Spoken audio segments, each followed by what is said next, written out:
ನಗರದ ಆದಿ ಉಡುಪಿ ಕೃಷಿ ಉತ್ಪನ್ನ ಮಾರುಕಟ್ಟೆಯ ಮುಖ್ಯ ಮಾರುಕಟ್ಟೆ ಪ್ರಾಂಗಣ ಪ್ರವೇಶಿಸುವ ರಸ್ತೆ ಸಂಪೂರ್ಣ ಹದಗೆಟ್ಟಿದ್ದು ಗ್ರಾಹಕರು ವ್ಯಾಪಾರಸ್ಥರು ಪರದಾಡಬೇಕಾದ ಪರಿಸ್ಥಿತಿ ನಿರ್ಮಾಣವಾಗಿದೆ.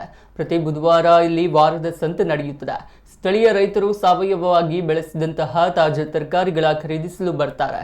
ಬಹಳಷ್ಟು ಹಿರಿಯ ನಾಗರಿಕರು ರಸ್ತೆ ಗುಂಡಿಯಲ್ಲಿ ಆಯತಪ್ಪಿ ಬಿದ್ದು ಗಾಯಗಳಾಗಿರುವ ಘಟನೆಗಳು ಇಲ್ಲಿ ನಡೆದಿವೆ. ಸಾರ್ವಜನಿಕರು ಸಂಬಂಧಪಟ್ಟವರಲ್ಲಿ ಅಳಲು ತೋಡಿಕೊಂಡರೂ ಸಮಸ್ಯೆಗೆ ಪರಿಹಾರ ಸಿಕ್ಕಿಲ್ಲ. ಈ ಹಿನ್ನೆಲೆ ಪ್ರತಿಭಟನೆಗೆ ಸಜ್ಜುಗೊಂಡಿರುವ ಸಾರ್ವಜನಿಕರು ನಾಗರಿಕ ಸಮಿತಿಯ ಸಂಚಾಲಕ ನಿತ್ಯಾನಂದ್ ವಳಕಾಡ್ ಅವರಲ್ಲಿ ಸಮಸ್ಯೆ ಹೇಳಿಕೊಂಡಿದ್ದಾರೆ. ಜಿಲ್ಲಾಧಿಕಾರಿ ಸ್ಥಳ ಪರಿಶೀಲಿಸಿ ಸಮಸ್ಯೆ ಬಗೆಹರಿಸಬೇಕೆಂದು ನಾಗರಿಕ ಸಮಿತಿಯ ಸಂಚಾಲಕ ನಿತ್ಯಾನಂದ್ ವಳಕಾಡು ಆಗ್ರಹಿಸಿದ್ದಾರೆ.